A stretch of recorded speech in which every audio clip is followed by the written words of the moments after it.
ಕಾರ್ಕೋಟಕಸ್ಯ ನಾಗಸ್ಯ ದಮಯಂತ್ಯಾ ನಲಸ್ಯ ಚ ಋತುಪರ್ಣಸ್ಯ ರಾಜರ್ಷೇಃ ಕೀರ್ತನಂ ಕಲಿನಾಶನಂ. ಕಲಿನಾಶಕವಾದ ನಳದಮಯಂತಿಯರ ಚರಿತ್ರೆಯನ್ನು ನಾವು ಕೇಳ್ತಿದ್ದೇವೆ. ಜೂಜಾಟ ಆಡಿ ಸೋತು ನಳ ಕಾಡು ಪಾಲಾದ. ಕೊನೆಗೆ ಹೆಂಡತಿಯನ್ನು ಬಿಟ್ಟು ಎಲ್ಲೋ ಹೋಗಿಬಿಟ್ಟ. ಹೆಂಡತಿ ತನ್ನ ತವಮನೆಗಾದರೂ ಹೋಗಲಿ ಅಂತ ಅವನ ಉದ್ದೇಶ ಇತ್ತು. ಅವಳು ನಾನಾ ಥರದ ಆಪತ್ತುಗಳನ್ನು ಅನುಭವಿಸಬೇಕಾಯಿತು. ಅಲ್ಲಿ ಒಂದು ಕಡೆ ನಾವೆಲ್ಲ ಚೇದಿ ರಾಜ್ಯಕ್ಕೆ ಹೊರಟಿದ್ದೀವಿ, ಸುಬಾಹುತ್ ರಾಜ ಇದ್ದಾನಂತೆ, ಅಲ್ಲಿ ಹೊರಟಿದ್ದೀವಿ ಅಂತಂದ್ರೆ ಅವರು ಆಯಿತು. ಇವಳು ಅವ್ರ ಜೊತೆ ಹೊರಟಳು. ಅಲ್ಲಿ ಒಂದು ಕಡೆ ಒಂದು ಸರೋವರ, ಅಲ್ಲೊಂದು ತಾತ್ಕಾಲಿಕ ಬಿಡಾರ ಮಾಡಿದ್ರು ಅವರೆಲ್ಲ. ಎಲ್ಲ ಕಡೆ ನಿಶಬ್ದ ಇತ್ತು. ಇವಳು ಒಂದು ಮಲ್ಕೊಂಡಿದ್ರು. ಆವಾಗ ಒಂದಿಷ್ಟು ಆನೆಗಳ ಗುಂಪು ಅಲ್ಲಿ ಬಂತು. ಆನೆಗಳ ಗುಂಪು ಬಂದು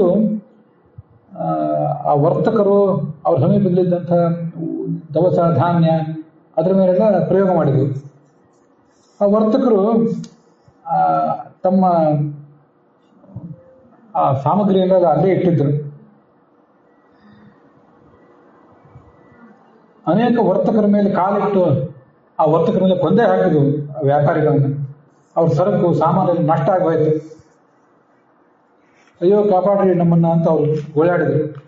ಮುತ್ತು ಬೇಡ, ರತ್ನವೂ ಬೇಡ, ಯಾವ ಕಿರಾಣಿ ಸಾಮಾನು ಬೇಡ, ಬದುಕಿದ್ರೆ ಸಾಕು ಅಂತ ರೋಡಾಗ್ಬಿಟ್ಟು. ಆ ಕಡೆ ದಮಯಂತಿನೂ ಮೇರಿದ್ಲು. ಅದು ನೋಡಿದ್ಲು. ಇಂಥ ಭಯಾನಕವಾದ ದೃಶ್ಯ ಅವಳು ಎಂದು ನೋಡಿದ್ದವಳಲ್ಲ ಹಿಂದೆ. ಅವಳಿಗೂ ಚಿಂತೆ ಆಯಿತು. ಆ ವರ್ತಕರಿಗೆ, ವೈಶ್ಯರಿಗೆ ಮುನಿಭದ್ರ, ಕುಬೇರ ಇವರು ದೇವತೆ. ನೀನು ಸರಿಯಾಗಿ ಆರಾಧನೆ ನಾವು ಪೂಜೆ ಮಾಡಿ ಬಂದ್ವೋ ಇಲ್ಲೋ, ಏನಾಯ್ತು, ಯಾಕೆ ಈ ಥರ ಆಯಿತು ಓಡಾಡಿದ್ರು. ಮತ್ತೊಬ್ಬ ಹೇಳಿದ, ನೋಡು ಏನೋ ಒಂದು ಅಪಶಕನ ಆಗಿರ್ಬೇಕು, ಅದಕ್ಕೆ ಈ ಥರ ಆಗಿರ್ಬೇಕು. ಮತ್ತೊಬ್ಬ ಬುದ್ಧಿವಂತ ಹೇಳಿದ, ಯಾರು ಅಲ್ಲ, ಈ ಹೆಣ್ಣೆ ಕಾರಣ. ಇವಳು ಬಂದು ಕಾಲಿಟ್ಲಲ್ಲಿ ಇಲ್ಲಿ, ಇವಳಿಂದ ನಮ್ಗೆ ಇಂಥ ಅನಾಹುತ ಆಗೋಯ್ತು. ಯಾವುದೋ ರಾಕ್ಷಸವೋ ಪಿಶಾಚಿಯೋ ಇದ್ದಿರಬೇಕು. ಅವಳನ್ನ ಹೊಡೆದು ಕೊಂದು ಹಾಕ್ರಿ ಅಂಥೇಳಿ ಅವರೆಲ್ಲ ಅವಳನ್ನು ಹುಡುಕಾಡಕ್ಕೆ ಶುರು ಮಾಡಿದ್ರು. ಇವಳಿಗೆ ಭಯ ಆಯಿತು. ಇನ್ನೇನು ಹಾಗೆ ಅವ್ರ ಕೈ ಸಿಕ್ಕರೆ ಸತ್ತೋಗ್ತೀನಿ ಅಂತ ಆಲೋಚನೆ ಮಾಡಿ ಹೆದರಿ ಓಡಿ ಹೋದ್ರು. ನನ್ನ ಕಾರಣದಿಂದ ಇವ್ರಿಗೂ ಇಷ್ಟು ಕಷ್ಟ ಆಯಿತು, ನನಗೂ ಕಷ್ಟ ಆಯಿತು. ಏನೋ ಮಹಾಪಾಪ ರಾಶಿ ಜನ್ಮಾಂತರದಲ್ಲಿ ಮಾಡಿದ್ದೆ, ಅದರ ಪರಿಣಾಮ ಹೀಗಾಗಿದೆ ಅಂತ ಅವಳು ಆಲೋಚನೆ ಮಾಡಿ ಅಲ್ಲಿಂದ ತಪ್ಪಿಸ್ಕೊಂಡ್ಳು.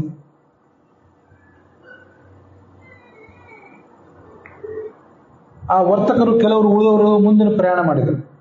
ಅವರ ಜೊತೆಗೆ ಕೆಲವರು ಬ್ರಾಹ್ಮಣರು ಇದ್ದರು. ಅದರಲ್ಲಿ ಸೇರ್ಕೊಂಡು ಪ್ರಯಾಣ ಮುಂದುವರಿಸಿದ್ರು. ಅಪ್ರಾಪ್ತ ಕಾಲೋ ಮ್ರಿಯತೆ ಶ್ರುತಂ ಬುದ್ಧಾನುಶಾಸನಂ. ನನಗೆ ಸಾವಾದರೂ ಯಾಕೆ ಬಂದಿಲ್ಲ, ಇಷ್ಟೊತ್ತಿಗೆ ಸಾವಾದರೂ ಬರಬೇಕಾಗಿತ್ತು ಅಂದ್ಕೊಂಡು. ಆದರೆ ಪ್ರಾಯ ಭಗವಂತ ನಾನು ಇನ್ನೂ ಸಾಯಿಸಬೇಕು ಅಂತ ನಿಶ್ಚಯ ಮಾಡಿಲ್ಲ ಅಂತ ಕಾಣಿಸ್ತದೆ ಅಂತ ಆಲೋಚನೆ ಮಾಡ್ತಾ ಮಾಡ್ತಾ ಬಂದು ಮುಟ್ಟಿದ್ಲು. ಅದು ಆ ಸುಬಾಹು ಚೇದಿ ರಾಜ್ಯ. ಅಲ್ಲಿ ಬಂದು ಮುಟ್ಟಿದ್ಲು. ನಗರದ ನಾಗರಿಕರಿಗೆ ಅವಳ ಅದ್ಭುತವಾದ ವ್ಯಕ್ತಿತ್ವ. ಈಗ ತಲೆ ಕೆದಲಿ ಹುಚ್ಚಿ ಅಂತ ಇದ್ದಾಳೆ, ಸ್ನಾನ ಆಗಿಲ್ಲ, ಹಸಿವು, ನೀರಡಿಕೆ ಅದೆಲ್ಲ ಸರಿಯೇ. ಆದರೆ ಆ ವ್ಯಕ್ತಿತ್ವ, ಅನೇಕ ಜನ ಅವಳ ಹಿಂದೆನೇ ಬರ್ಲಿಕ್ಕೆ ಶುರು ಮಾಡಿದ್ರು. ಮಕ್ಕಳು ಕೇಕೆ ಹಾಕಿ ನಗ್ತಾ ಇದ್ರು. ಅರಮನೆ ಮುಂಭಾಗ ನಡ್ಕೊಂಡು ಹೋಗ್ತಾ ಇದ್ರು. ರಾಜನ ತಾಯಿ ಮೇಲೆ ಉಪ್ಪರಿಗೆಲ್ಲ ನೋಡ್ತಾ ಇದ್ರು. ಸೇವಕಿನ ಕರೆದ್ಲು, ಅಲ್ಲೂ ಹೆಂಗಸಿದ್ದಾಳಲ್ಲ, ಕರ್ಕೊಂಡು ಬಾ, ಅವಳಿಗೇನು ತುಂಬ ತೊಂದರೆ ಆಗಿದೆ, ಚಿಕ್ಕ ಮಕ್ಕಳು ಅವಳಿಗೇನು ತೊಂದರೆ ಕೊಡ್ತಿದ್ದಾರೆ, ಹೋಗಿ ಕರ್ಕೊಂಬಾ. ಆಗ ಸೇವಕಿ ಅಲ್ಲಿ ಹೋಗಿ ದಮಯಂತಿ ಹತ್ರ ಹೋಗಿ ಆ ಹುಡುಗನನ್ನು ದೂರ ಓಡಿಸಿ ಆ ರಾಜಮಾತೆಯ ಕಡೆಗೆ ಅವಳನ್ನ ಕರ್ಕೊಂಬಂದ್ಲು. ಅವಳು ಮಾತಾಡಿದ್ಲು, ಇಷ್ಟೆಲ್ಲ ತುಂಬ ಕಷ್ಟ ಆದಂತೆ ನಿಂಗೆ ಕಾಣಿಸ್ತದೆ, ಆದರೆ ನಿನ್ನ ಸೌಂದರ್ಯ, ನಿನ್ನ ವ್ಯಕ್ತಿತ್ವಕ್ಕೆ ಏನು ಧಕ್ಕೆ ಆಗಿಲ್ಲ. ಮೋಡದ ನಡುವೆ ಮಿಂಚು ಕಾಣಿಸಿದಂತೆ ನೀನು ಕಾಣಿಸ್ತಾ ಇದ್ದೀನಿ, ನೀನು ಯಾರು? ಸಂಕೋಚ ಇಲ್ಲದೆ ಹೇಳು. ಆಗ ಅವಳಂದು, ನಾನೊಬ್ಬಳು ಸೇವಕಿ ಅಂತ ತಿಳ್ಕೊ. ತನ್ನ ಪರಿಚಯ ಹೇಳಲಿಲ್ಲ ಅವಳು. ಸೈರಂಧ್ರಿ ಅಂದರೆ ಅಂತಃಪುರದಲ್ಲಿದ್ದು ದೊಡ್ಡ ದೊಡ್ಡ ಉಚ್ಚ ವರ್ಗದ ಸ್ತ್ರೀಯರಿಗೆ ಸೇವಾ ಮಾಡುವಂಥವ್ರು. ದ್ರೌಪದಿ ಇದ್ಲಲ್ಲ, ಆ ಥರ ಇವಳು ಸೇವಾ ಮಾಡ್ಕೊಂಡಿರೋದು. ಒಬ್ಬಳೇ ಇದ್ದೇನೆ, ನನಗೂ ಏನೋ ಒಂದು ಸಮಸ್ಯೆ ಬಂದಿದೆ. ನನ್ನ ಗಂಡನ ಹಿತದಲ್ಲಿ ನಾನು ಚಿಂತೆ ಮಾಡ್ತಾ ಇದ್ದೇನೆ. ಅವನು ದೊಡ್ಡವನೇ, ನನಗೆ ತುಂಬ ಪ್ರೀತಿ ಇತ್ತು. ಆದರೆ ಏನೋ ಕಾರಣದಿಂದ ಸುಖವಾಗಿದ್ದಂಥ ಅವನಿಗೆ ಪಗಡೆ ಆಟ ಆಡಿ ಎಲ್ಲ ಕಳ್ಕೊಳ್ಳುವಂಥ ಪ್ರಸಂಗ ಬಂತು.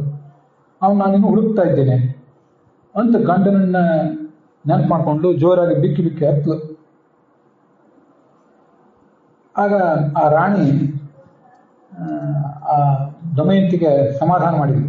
ಆಯ್ತು, ನೀನು ನನ್ನ ಜೊತೆಗೆ ನನ್ನ ಅರಮನೆಯಲ್ಲೇ ಇರು, ನಿನ್ನ ಬಗ್ಗೆ ನನಗೆ ಅಂಥ ಒಂದು ಪ್ರೀತಿ ಇದೆ, ನನ್ನ ಸೇವಕರು ನಿನ್ನ ಗಂಡನ ಹುಡುಕ್ತಾರೆ, ನೀನೇ ವಿಚಾರ ಮಾಡಬೇಡ. ಆಗ ಇವಳೊಂದು, ಆಯ್ತು ನಿನ್ನ ಅರಮನೆಯಲ್ಲಿ ಇರ್ತೇನೆ, ಆದರೆ ಕೆಲವು ನಂದು ನಿರ್ಬಂಧಗಳಿವೆ. ಏನು ನಿರ್ಬಂಧ ಹೇಳು? ನಾನು ಯಾವತ್ತೂ ಉಚ್ಚಿಷ್ಟ ಉಣ್ಣೋಳಲ್ಲ, ರಾಣಿ ಆದ್ದರಿಂದ ಇನ್ನೊಬ್ಬರದ್ದು ಊಟ ಆದ್ಮೇಲೆ ಅಥವಾ ಎಂದಿರಲ್ಲ ಉಣ್ಣೋಳಲ್ಲ, ಅದು ಘನತೆ ಇರ್ತದೆ. ನಾನು ಅಂಥದ್ದು ಯಾವತ್ತೂ ಉಣ್ಣೋಳಲ್ಲ, ಹೊರಪುರುಷನ ಜೊತೆಗೆ ಮಾತಾಡೋದಿಲ್ಲ, ಅಂಥ ಪ್ರಸಂಗ ನನಗೆ ಬರಬಾರ್ದು. ಯಾರಾದರೂ ನನ್ನ ಮೇಲೆ ಕೆಟ್ಟ ಕಣ್ಣು ಬೀರಿದ್ರೆ ಅವ್ರಿಗೆ ಶಿಕ್ಷೆ ಆಗಬೇಕು. ಮತ್ತೆ ಇನ್ನೊಂದು ಮದುವೆ ಮಾಡ್ಕೋಬಾ ಅಂತ ನನ್ನದು ಯಾರು ಕರೆದ್ರೆ ಅವ್ರಿಗೆ ಮರಣದಂಡನೆ ಕೊಡ್ಬೇಕು. ನೀನು ಕೊಡ್ತೀಯಾ ಹೇಳು? ಆದರೆ ನಾನು ಯಾರನ್ನಾದ್ರೂ ಗಂಡಸರನ್ನು ಭೇಟಿ ಮಾಡೋದಿದ್ರೆ ಬ್ರಾಹ್ಮಣರನ್ನು ಭೇಟಿ ಮಾಡ್ತೇನೆ. ಆ ಬ್ರಾಹ್ಮಣರು ಎಲ್ಲ ಕಡೆ ಹೋಗಿ ನಾನು ಗಂಡನನ್ನು ಹುಡುಕ್ಬೇಕು, ಅದೊಂದು ಮಾತ್ರ ಮಾಡ್ತೇನೆ. ಆಗ ರಾಣಿ ಅಂದ್ಲು, ನೀನೇನು ವಿಚಾರ ಮಾಡಬೇಡ, ಈ ಎಲ್ಲ ನಿಯಮಗಳು ನಿನಗೂ ಶ್ರೇಯಸ್ಕರನೇ, ಹೋಗ್ತೇನೆ ನಾನು. ಆವಾಗ ಮತ್ತೆ ಸೇವಕರನ್ನೆಲ್ಲ ಕರೆದು ತನ್ನ ಮಗಳು ಸುನಂದ ಅಂತ ಒಬ್ಬಳಿದ್ಲು, ಆ ರಾಣಿ ಮಗಳು. ಆ ಸುನಂದಳನ್ನು ಕರೆದು, ನೋಡು ಇವಳು ದೇವತಾ ಸ್ತ್ರೀ, ಯಾವಳೋ ಒಬ್ಬಳು, ನಿನಗೆ ಸಮಾನ ವಯಸ್ಕಳು, ನಿನ್ನ ಗೆಳತಿ ಅಂತ ತಿಳ್ಕೊ, ಇವಳು ನೀನು ಮನೆಯಲ್ಲಿ ಇಟ್ಕೊಂಡಿರು. ಅವಳಿಗೂ ಭಾರಿ ಆನಂದ ಆಯಿತು. ಅಂತೂ ತುಂಬ ಮರ್ಯಾದೆಯಿಂದ ಅವಳ ಜೀವನ ನಡೀತು. ಆದರೆ ಗಂಡನ ಚಿಂತೆ ಒಂದು ಮನಸ್ಸಿನಲ್ಲಿ. ಇದು ದಮಯಂತಿ ತಾತ್ಕಾಲಿಕವಾಗಿ ಒಂದು ಕಡೆ ಸೆಟ್ಲ್ ಆದ. ಮುಂದೆ ಈ ಕಾರ್ಕೋಟಕನ ಕಥೆ, ಈ ನಳನ ಕಥೆ ನಾವು ಕೇಳಬೇಕು. ಅಲ್ಲೇ ಕಾರ್ಕೋಟಕನ ಬಗ್ಗೆ ಬರೋದು.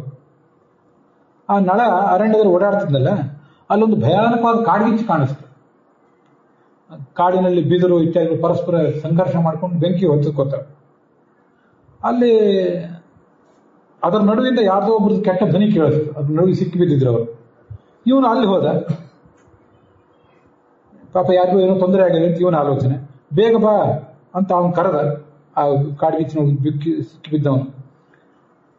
ಅಲ್ಲಿ ಒಳಗೆ ನೋಡಿದರೆ ಯಾರೋ ಮನುಷ್ಯ ಅಲ್ಲ, ಒಂದು ಹಾವು, ದೊಡ್ಡ ಹಾವು. ಅದು ನಳನಿಗೆ ನಮಸ್ಕಾರ ಮಾಡುತ್ತಾ ಹೇಳಿತು, ನಾನು ಕಾರ್ಕೋಟಕ ಅನ್ನುವ ಹೆಸರು, ನನ್ನ ನಾಗ. ನಾನು ಏನೋ ಒಂದು ಕಾರಣದಿಂದ ನಾರದರಿಗೆ ದ್ರೋಹ ಮಾಡಿದ್ದೆ. ನನಗೆ ಅವರು ಶಾಪ ಕೊಟ್ಟಿದ್ದಾರೆ, ಅದಕ್ಕೊಂದು ಪ್ರತಿಶಾಪನೂ ಕೊಟ್ಟಿದ್ದಾರೆ, ಶಾಪದ ಪರಿಹಾರನೂ ಹೇಳಿದ್ದಾರೆ.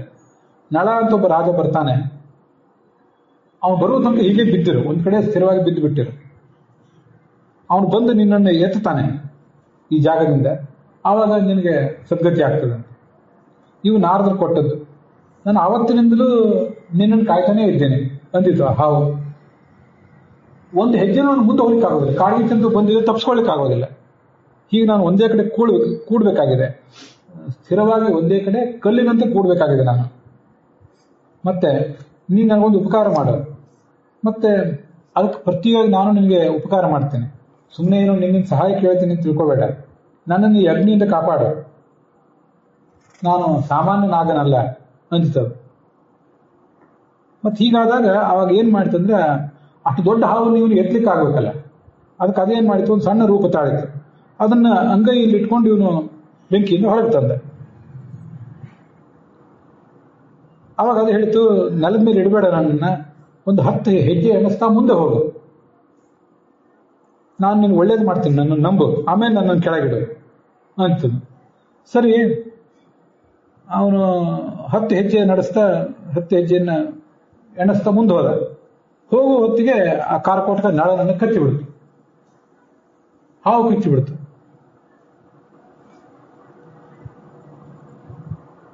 ಕಚ್ಚಿದ ಕೂಡಲೇ ಏನ್ ಪರಿಣಾಮ ಆಯ್ತು ಅಂದ್ರೆ, ಅವನ ದಿವ್ಯವಾದ ಆಕಾರ, ಮಹಾಸುಂದರ ಅವನ ಆಕಾರದ ವಿಕಾರ ಆಗ್ಬೇಕು. ನೋಡಿದ್ರೆ ಅವನ ಹೆಂಡತಿಗೂ ಅವನ ನಳ ಅಂತ ಗೊತ್ತಾಗಿರ್ಬಾರ್ದು, ಆ ಪರಿಸ್ಥಿತಿ ಬಂದೋಯ್ತು. ಅಷ್ಟು ವಿಕಾರವಾದ ರೂಪ. ಅವನಿಗೆ ತುಂಬಾ ಖೇದ ಆಯ್ತು. ಆವಾಗ ಕಾರ್ಕೋಟಕ ಅವನಿಗೆ ಹೇಳಿದಂತೆ, ನೋಡು ನಳ, ನಿನ್ನ ಸುಂದರ ಆಕಾರ ವಿಕಾರ ಆಗಿದ್ದಕ್ಕೆ ದುಃಖ ಪಡಬೇಡ, ನಾನು ಬೇಕಂತೆ ಮಾಡಿದ್ದೇನೆ ಇದನ್ನ. ನಿನ್ನಂತಹ ಮಹಾರಾಜ, ರಾಜಾಜರಾಜ ಕಾಡು ಪಾಲಾಗಿ ಇದೇ ರೂಪದಿಂದ ಎಲ್ಲಾದ್ರೂ ಹೋದ್ರೆ ಅಯ್ಯೋ ನಳ ಮಹಾರಾಜನಿಗೆ ಹಿಂಗಾಯ್ತಲ್ಲ ಅಂತ ಕರುಣೆ ಮಾತಾಡ್ತಾರೆ, ಪಾಪ ಅಂತಾರೆ, ನಿನಗೆ ಅದಕ್ಕೆ ನೋವಾಗ್ತದೆ. ಈಗ ನಿನಗೆ ಇದು ಬಂದಿದೆಯಲ್ಲ, ನಿನ್ನ ನಳ ಅಂತ ಗುರುತಿಸೋದಿಲ್ಲ, ಅದು ನಿಮ್ಗೆ ಒಳ್ಳೇದಾಗ್ತದೆ. ಮತ್ತೆ ನನ್ನ ವಿಷ ನಿನಗೇನು ತೊಂದರೆ ಕೊಡೋದಿಲ್ಲ, ನಿನ್ನ ಸಾಯಿಸೋದಿಲ್ಲ. ಅದು ನೀವು ವಿಚಾರ ಮಾಡಿ, ಬರೀ ರೂಪ ಮಾತ್ರ ಹಾಳಾಗಿದೆ ಅಷ್ಟೇ, ವಿಷ ನಿನಗೆ ತೊಂದರೆ ಕೊಡೋದಿಲ್ಲ. ಆದರೆ ನನ್ನ ವಿಷದಿಂದ ಒಬ್ಬರಿಗೆ ತೊಂದರೆ ಇದೆ, ಯಾರಿಗಿಂತ ಒಳಗಿರೋ ಕಲಿಗೆ. ನಾಗ ಕಚ್ಚಿದ್ರಿಂದ ನಳನಿಗೆ ರೂಪ ಹಾಳಾಯ್ತು, ಆದರೆ ಒಳಗಿರೋ ಕಲಿಗೆ ತೊಂದರೆ ಕೊಟ್ಟಿಗೆ ಶುರುವಾಯಿತು. ಆ ಕಲಿಗೆ ನಿಮ್ ಶರೀರದೊಳಗೆ ಅವನು ಇದ್ದಾನಲ್ಲ, ನಿನ್ ತೊಂದರೆ ಕೊಡ್ಬೇಕು ಅಂತ ಬಂದಿದ್ದಾನಲ್ಲ, ಅಲ್ಲಿರೋ ತನಕನೂ ನನ್ನ ವಿಷಯ ಎಲ್ಲ ಅವನಿಗೆ ತೊಂದರೆ ಕೊಡ್ತು. ಅವನ ಕರುಣೆ, ನಾಗನ ಕರುಣೆ ಅಂತ ನೋಡಿ.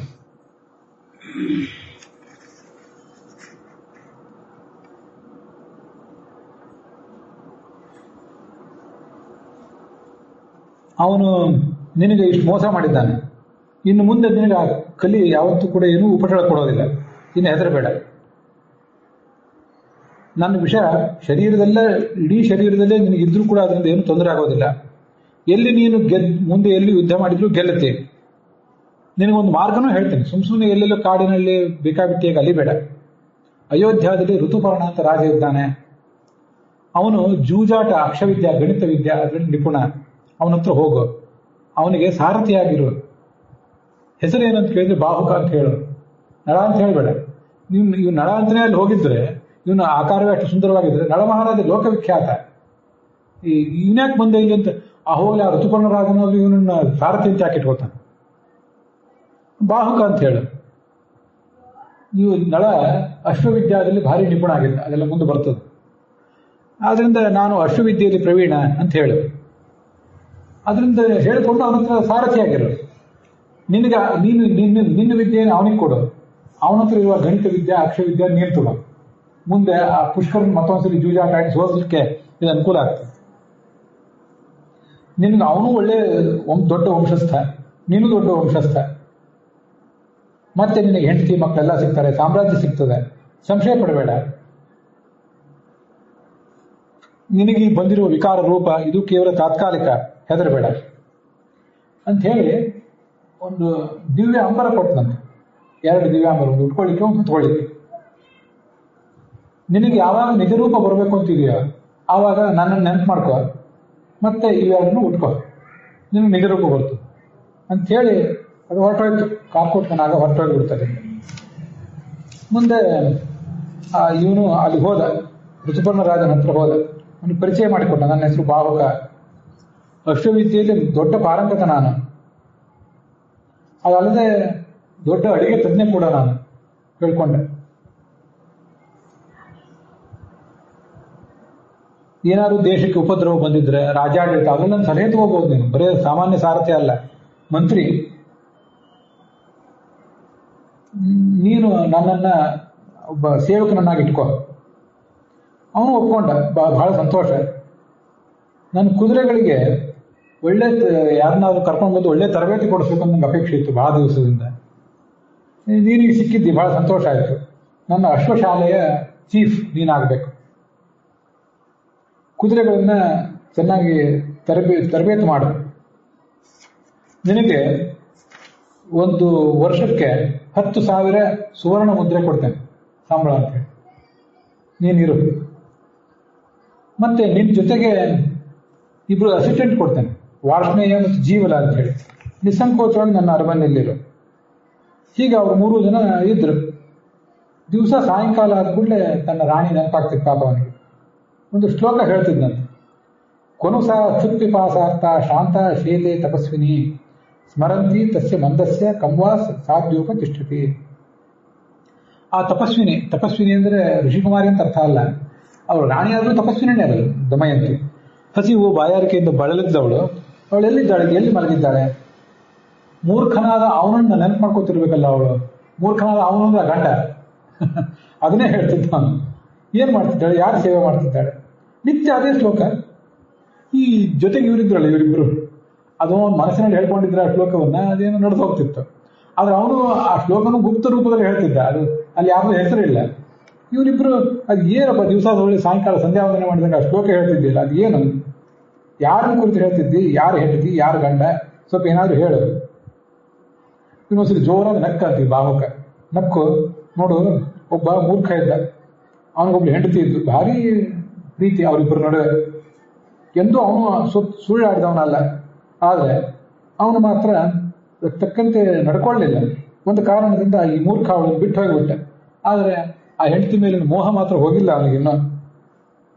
ಬಾರಿ ಬಾರಿ ಅವಳನ್ನೇ ನೆನಪು ಮಾಡ್ಕೋತಾನೆ. ಎಲ್ಲೆಲ್ಲೋ ಓಡಾಡಿದ, ರಾತ್ರಿ ಅವನಿಗೆ ಮನಸ್ಸಿನಲ್ಲಿ ಶಾಂತಿಯೇ ಇಲ್ಲ. ಈ ಶ್ಲೋಕವನ್ನು ಹಾಡ್ತಿದ್ದ. ಹಾಡ್ದ ಯಾವುದೋ ಒಂದು ಕಡೆ ಆಶ್ರಯ ಪಡ್ಕೊಂಡಿದ್ದಾನೆ. ಈ ಶ್ಲೋಕವನ್ನು ಅವನು ಹೇಳ್ತಿದ್ದಾನೆ. ಈ ಮೂರ್ಖನಿಗೆ ಸಂಕಟ ಬಂದಾಗ ಅವನ ಹೆಂಡತಿ ಅವನ ಜೊತೆಗೇನೆ ಇರಬೇಕು, ಅವನ ಸಹಧರ್ಮಚಾರಿಯನ್ನೇ ಆಗಿರಬೇಕು ಅಂತ ಹೆಂಡತಿ ಪ್ರಯತ್ನ ಪಟ್ಲು.